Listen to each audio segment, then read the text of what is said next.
देवेंद्र फडणवीस जब मुख्यमंत्री बने 2014 में, तो उन्होंने अपने घर में फ़ायदा दिलाने के लिए, अपने पत्नी को फ़ायदा दिलाने के लिए, यानी इनडायरेक्टली खुद को ही फ़ायदा दिलाने के लिए उन्होंने एक पुलिस विभाग गृह खाता भी उन्हीं के पास था, तो उन्होंने 11/5/2017 को एक सर्कुलर निकाला जिसमें उन्होंने कहा कि एक्सिस बैंक में अकाउंट उगड़ने बाबत यानी खोलने के लिए उन्होंने सर्कुलर निकाला। जो पुलिस विभाग के जो खाते कर्मचारियों के और अधिकारियों के खाते जो अभी तक नेशनलाइज बैंक में थे, वो खातों को इन्होंने ट्रांसफ़र कर दिया एक्सिस बैंकों में। कब की बात है ये 2017 11/5/2017 का सर्कुलर है। इन्होंने ट्रांसफ़र कर दिया उसको एक्सिस बैंक में, ठीक है। अब आप सोचिए कि ये जो सैलरी जो आती है ना, सैलरी इनके अकाउंट में जमा होते हैं, फिर ये अपने अनुसार फिर लोग विड्रॉल करते हैं, तो ये सारी चीज़ों का ट्रांजैक्शन कितना बड़ा होगा। लगभग एक अंदाज़ा लगाया तो 10,000 करोड़ के ऊपर का ट्रांजैक्शन है। ये इनको ट्रांजैक्शन फ्री में मिल गया एक्सिस बैंक को। एक दिन ना मैंने पेपर में, लोकमत समाचार में मैंने फ्रंट पेज पे एक खबर पढ़ी जिसमें लिखा था कि निराधार योजना में गोलमाल। फ्रंट पेज की सी बड़ी हेडिंग थी। अब मैंने उसमें देखा कि क्या हुआ है इसमें, तो देखा तो उसमें 2 कॉलम लगे हुए थे जिसमें लिखा था एक भी केस पेंडिंग नहीं, और दूसरे इसमें लिखा हुआ था बॉक्स में, और एक इसमें लिखा था कि ऐसे मिलता है लाभार्थियों को अनुदान। अब मैं आता हूँ एक भी केस पेंडिंग नहीं, चलो पहले आता हूँ ऐसे मिलता है लाभार्थियों को अनुदान। उसके नीचे पढ़े तो हमको पता चलता है कि स्टेट गवर्नमेंट एक्सिस बैंक को पैसा देती है और एक्सिस बैंक डाइवर्ट करता है लाभार्थियों के खाते में। एक्सिस बैंक मिडल मैन बन गया, लाभार्थियों के और स्टेट गवर्नमेंट के बीच का मिडल मैन बन गया। जबकि ये कलेक्टर ऑफिस के माध्यम से पहले आपके जो भी बैंक अकाउंट है उसमें जमा हो जाती थी, अब मिडलमैन बन गया एक्सिस बैंक, और एक भी केस पेंडिंग नहीं। अब मुझे लगा एक भी केस पेंडिंग नहीं, ये कोई ना कोई समाज कल्याण के अधिकारी का, कलेक्टर ऑफिस के कोई अधिकारी का जवाब होगा। वो जवाब था एक्सिस बैंक के मैनेजर का कि एक भी केस पेंडिंग नहीं। इसका मतलब एक्सिस बैंक होता कौन है भाई? तू सरकारी फंड में मिडलमैन बनने वाला तू कौन है?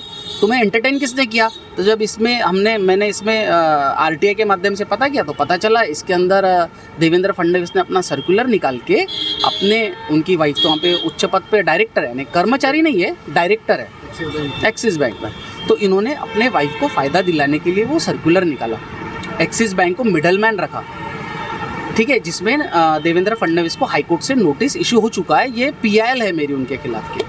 तो इसका अभी कुछ आपको जवाब मिला कोर्ट से? अभी चल रही है केस। और इसके अलावा जो दूसरा केस है, मैंने कहा ना कि ये जो लोग हैं ये संविधान को नहीं मानते, तो देखिए कि भारतीय राज्य घटना कलम 315 में अधिकारी नियुक्त करने के जो अधिकार है वो राज्य सेवा आयोग और लोक सेवा आयोग को दिए हुए हैं। जैसे ना मोदी ने लेटरल एंट्री के माध्यम से अपने लोग घुसा रहे संयुक्त सचिव बोल के मंत्रालय में, दिल्ली में जो घुसा रहे, उसी प्रकार इन्होंने क्या किया था, 636 अपात्र उम्मीदवारों को इन्होंने PSI बनाने के लिए सर्कुलर निकाला 2019 में, गृह मंत्रालय के अंतर्गत आता है, इन्होंने निकाला। और कांस्टेबल से डायरेक्ट PSI 636 लोगों को। तो इसमें भी मैंने एंटी करप्शन में मैंने इसकी कंप्लेंट की। पहले कभी हुआ है कि कांस्टेबल से डायरेक्टली उनको प्रमोशन मिल जाए? ये विभागीय पुलिस भर्ती है। आप कांस्टेबल हो तो आपको क्या करना होता है कि MPSC की एग्ज़ाम पास करनी होती है, जो उनका क्राइटेरिया होता है, पूरा करके आप वहाँ पे फिर PSI बन सकते हो।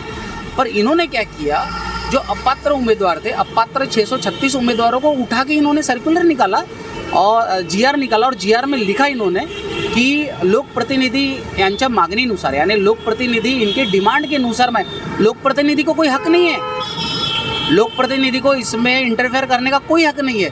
संवैधानिक रूप से ये अधिकार राज्य सेवा आयोग के है, इनका है ही नहीं, मुख्यमंत्री को भी नहीं है। पर भी इन्होंने अपने पावर का दुरुपयोग करके वो 636 लोगों को इन्होंने कांस्टेबल से PSI बनाया, जो कि पूरी तरीके से अवैध है।